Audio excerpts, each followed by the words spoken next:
Well, good morning, everyone. I am absolutely thrilled to be here this morning to be able to speak to you about one of our exhibitions that's currently on at the Aga Khan Museum, and to just give you a few insights into what the exhibition looks like and into some of the thinking behind the work. It's a contemporary piece, and of course, sometimes I find contemporary pieces can be a little bit more challenging to kind of get your teeth into. But once you do, I think they're always interesting, and there's always a lot to give. So I'm thrilled to be able to present this to you. So the exhibition that we have at the Aga Khan Museum now, and the one that I'm going to be talking about, is called State of Play. And State of Play is an exhibition that was curated or put together by two artists, Jenny Studic and Anna Rose, and I'll tell you a little bit about them just in a second. And of course, the theme of State of Play is play. Play is something that connects people across time. It connects people across cultures. It's something that everyone does. And it's something that we were sort of born to do. As we grow up, we play. And I think adults even forget that we like to play too. We just play in different ways very often. Just think about board games. And if one's ever been in a work situation where you've had to do something like icebreakers, in fact, it's really just a game, and it's a game to help people connect to each other. So games really are about connecting people. And so the artists have taken this very universal thing, and they start exploring different themes attached to it. Here you see the artists. Anna Rose is on the left and Jenny Studic is on the right. Anna Rose actually lives and works in Florence, Italy. I know where I want to be right now. Much rather be in Florence, quite frankly. Anna Rose was or studied in San Francisco, and she has lived in Florence for many years now. She is obviously an artist who works there. She works a lot with community projects and with artists, and she started a project there called Creative People, and it's an organization that supports international community of artists in Florence with an emphasis on sort of collaboration and innovation and working together. And she's exhibited all over the world in different places. Jenny Studic on the right is based here in Toronto. She's a Maltese-Canadian artist, and her work is also really concerned with kind of community. Which is what brought these two artists together. Jenny Studic works at OCAD University. She studied at York University and then at OCAD, and she's now doing her PhD in education, which is very apt for this particular exhibition that we're going to be looking at today. And she's doing her PhD in education in Ottawa at the moment. And Jenny also started a similar kind of collaborative. It's called Crazy Dames. And Crazy Dames is also a kind of community-based project. She works with other artists here in Toronto, and they do projects with the community. So community projects usually involve community. They bring people in, and it's actually the audience that ends up helping to make the artwork. The artists come with a concept, and then people join around a kind of a common artwork that gets created. And they're sometimes fun and silly and engaging, but often very, very thought-provoking. There's usually something more to it. And this is the kind of the starting point for the exhibition at the museum. The artists wanted to do something that really looks at the mandate of the museum. And the mandate of the museum is about connecting people across cultures and to build bridges across cultures. And what better thing to build bridges than actually a game or playing? So here you can see, this is a small part. Just as you enter the exhibition at the museum, we installed something that I grew up with, which is hopscotch. And just to remind people that when you come to the museum and when you're going to be looking at an exhibition that's to do with play, it's about fun, and it's about just kind of letting your hair down a bit and exploring the museum through new eyes, because ultimately that's what play does. It helps us to explore through in different ways and to drop some of our kind of preconceptions and all the barriers.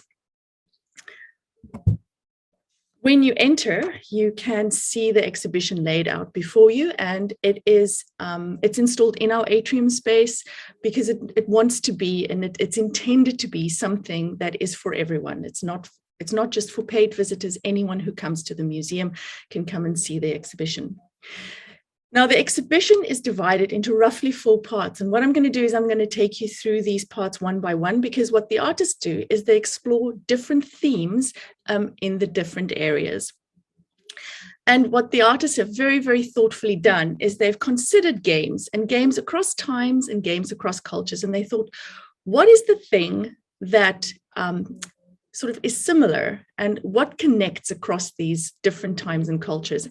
And they came to 4 different objects of play that find themselves in different spaces. They may be used differently, but those objects of play recur in different cultures. And the one is a ball, the other one is a hoop, the other is a stick, and the other is rope. And you'll find that across time and culture, people have used a stick, a rope, a ball, or a hoop to play with. And so this really is the language of the exhibition. You'll find these objects recur over and over again, but every time the artists are just shifting how they're interpreting it. The first part that I'm going to discuss is just behind these walls that have the text on. And if you peek inside, you'll see there are video screens. There are 4 video screens. And what the artists do here is they take the ball, the rope, the hoop, and the stick, and they consider that these objects are nothing unless they're actually played with, unless they're used. And there are always gestures associated with it. So this is where the video comes in. The video introduces us to some of the gestures of play, albeit a bit abstractly, but the gestures come in, because a ball is nothing if it's not kicked or thrown or hit. Then it's just a ball. It may as well be a stone on the side of the road. And the same applies for the stick and the hoop and the rope. I'm going to show you a little clip of the video, but I want you to just think about the sounds that you hear. Everything, as I said, is a little bit abstracted, but just pay attention to the sound, and then I'll let you know what some of the thinking is behind that. And also, just to put you in context, of course, it's a little bit difficult, but these videos, the viewer would stand in the middle and they'd be surrounded by 4 video screens. And those video screens have roughly the same image and sound coming off it at the same time. So they're in sync, they're meant to work together. And of course, I can't show this to you via Zoom, but I'll do what I can. So here's 4 screens, but stacked on top of each other. Let me just find the start. There we go.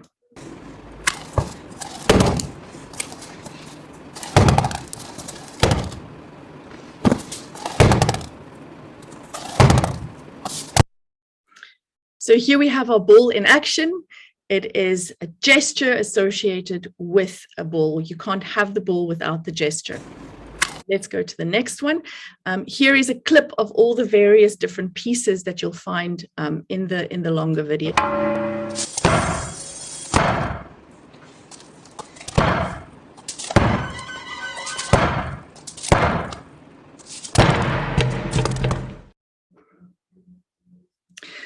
So as I mentioned before, sound is important.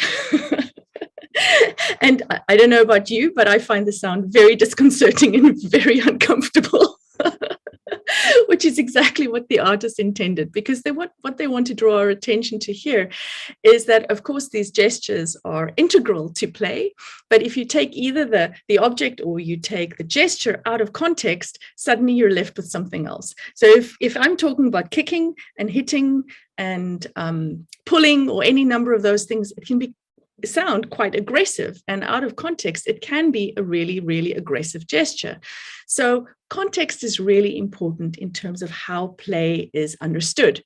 Without rules, without certain kind of frameworks, play is not play. Play becomes something very, very different. And certainly as someone who has children, I am very, very familiar with things going awry, where suddenly rules aren't applied equally anymore, or someone makes their very own rules, and those rules only apply to the individual, and it doesn't apply to anyone else. And before you know it, there is tears. And this is a really important part of play. I think what it teaches is it teaches people to get along. It teaches obeying rules and the importance of certain rules in certain contexts. It teaches kind of social skills that we would otherwise not be able to pick up very easily. So those social skills are kind of taught through games. It's embedded in how these games are structured sometimes without us even realizing it. Of course, the other part of it is it's really easy to think of games in terms of children, but really games and the structures of games really apply much more broadly in society. We have the same on a much bigger level. If you think of a traffic light, you have to stop. It's a rule that you have to sort of abide by. We have our own societal, cultural sometimes, through government there are rules, social rules. All of those things are really like games. It structures how we interact with people, and we have to learn how to manage those sometimes. And sometimes they're good. Sometimes rules are good and they protect people, and sometimes rules are poorly made and poorly applied. So the artists are encouraging us to think about how we fit into society in a much broader sense, and what is the role of rules, and how we are in some ways part of a big sort of game, if you must. The next part of the exhibition is far simpler in what it looks like, and is far more familiar probably to people who regularly go to museums. And these are the 4 objects of play taken out of their context and placed on plinths. And on the plinth, there is a description of the work and the materials of the work, much like you'd find in the permanent collection of our exhibition space, where you would see objects on plinths, often behind glass, with a short description of what the object is and where it came from and what it's made of. So what the artists are doing here is they're reminding us and they're bringing us back to the kind of the objectness of these things. These are, in fact, objects. And just like we discussed before, they're kind of meaningless without the gestures. But what happens when you put them on a plinth and you draw people's attention to the object as an object? If you draw people's attention to the ball or the rope or the stick and the hoop, what it can do is it makes you focus on what it looks like. It's shiny, it's round, it's got texture, any number of really sort of tactile things that you might be looking at. You'd be wondering about whether it's precious or not, because why on earth would it be on a plinth? Because our association with things on plinths is usually that it's really valuable and precious and shouldn't be touched.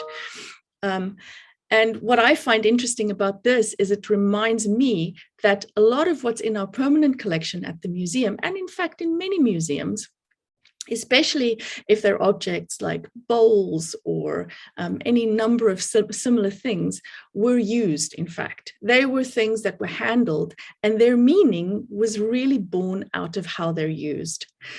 Much like a ball's meaning is very different when children are playing with it. It becomes either a soccer ball when they're playing soccer, or a cricket ball if they're playing cricket, or any number of different things.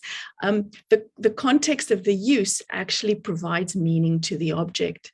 And so we sometimes run the risk when we walk into museums and galleries to look at things only as precious objects, and rather to consider them as how they were used in community. And it's in community that meaning really gets made. It's when something is used, when fruit is put in a bowl and people pick up the fruit out of that bowl, or we have beautiful manuscripts in our collection, and those manuscripts were meant to be touched. They were meant to be read and paged through, and they were handed down from one generation to another generation.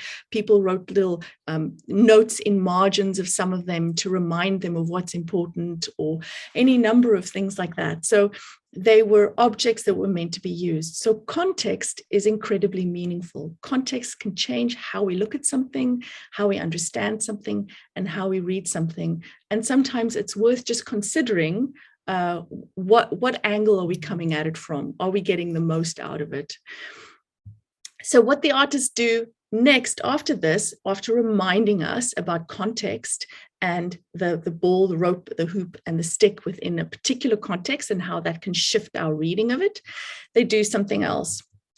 They take the objects. Here's the rope in the foreground, but if you look in the background, you'll see the artists have taken balls and ropes and hoops and sticks, and they've created this massive installation that hangs from our atrium space. There you can see how high up it is. We've got a very, very tall space. There's another image of it. And the artists are reminding us that play and creativity are totally, totally connected. I don't think one can easily be creative unless you're a little bit playful and you're able to solve problems in new creative ways. And how, once again, the context of an object can shift dramatically in terms of how it's used. So they're using a ball, a rope, a hoop, and a stick, and they're completely reinterpreting them. They're giving them brand new meaning through creativity and through playfulness. This isn't meant to be a serious work. It's meant to be fun. It's meant to be just a creative expression of how balls and ropes and hoops and sticks can be reinterpreted and used. And I've heard many different versions of how people look at this. They say it looks like Christmas decorations, and I say fantastic, because what are we trying to do? Christmas decorations really, to me, is a time when people gather around together in community and they celebrate together and they get together and they talk. It's an excuse to get together in many ways. Much like this installation is really a reminder about how there are things that connect us, and play is something that connects us all. So there is another view. But when the artists came to the museum before COVID and before we knew any of this was going to go down, they actually had a slightly different thing in mind. This was always going to be part of it, but they had in mind to think about our objects in our permanent collection and how those can be taken out of context and used in a kind of a playful context. And so what they did is they designed something for our summer camps, specifically for our campers. They went into our permanent collection, the artists did, and they selected a few objects that were unfamiliar to them, that they didn't understand exactly what the purpose was. They didn't read any labels. They just looked at them and decided, what do they know? What do they understand? What are they a bit curious about? And they picked some objects. And then they made replicas out of silicon out of those objects. And so those replica objects, they gave to the campers, and they encourage them to think about those objects in terms of games. What games can you create? What can you make out of these objects that's completely different? Now, it sounds a little odd in some ways, but one of the outcomes, of course, that the children don't know about is what it does is it makes them wonder about the object in ways that they've never wondered. They may have seen it behind glass, but they may never have thought about it. And many of the kids actually went back into the permanent collection to find the objects that they had, that was similar to the ones that they handled, to find out what the original purpose was. But back to the camp, the artists then filmed the children as they explained their games. And I have just a few little short excerpts here from this camp, and it's super fun. So it's just a short little clip. And let's see if I can get this to work for you. The game takes 1 hour and 49 minutes, but maybe it'll take less. This guy starts somewhere on the board, and then you have to go on the cookies. 3. It looked like a fountain, that's why we used it as a fountain. You have to put the fountain in the center where the circle is. A topsy-turvy weirdo race. Topsy-turvy weirdo race. This is a topsy-turvy weirdo race. Topsy-turvy weirdo race. This is the board. The name is called Sky Riders. This is the game we made. It's called Sky Riders. There's a couple objects, so these objects can help you on your way. Search around the world. The game is called Search Around the World. The players or player try to search for treasure. 1 or 2 people start on the start space. So we have 2 characters, and each person gets 10 these coins. The Sleepover at Noodle Mansion. The Sleepover at Noodle Mansion. This game is meant for 3 to 5 players. because the Noodle Man is actually imposters. So if there was 2 players, it would be immediately known. And over 5 would just be very chaotic. So, of course, this was just short excerpts from what's actually an 18-minute video. So if you're interested, feel free to come to the museum and stand in front of the video and have a look at the children explaining their games, because what we've done is we've just pulled quick little sections to kind of get you to see what was done. So really, the exhibition at the museum for us was about connecting people, reminding them about the importance of having fun. And in our moment in time, what is more important than reminding us to have fun and to connect with people? Because there's very, very little around us right now that's particularly fun or really encourages connection. In fact, we're constantly encouraged to stay away, to distance, to make space. And this is doing, in fact, a little bit of the opposite. It's reminding us about how important it is to connect, how important it is to be playful, how important it is to be creative, and what the role is of play within all of this. So that is the exhibition.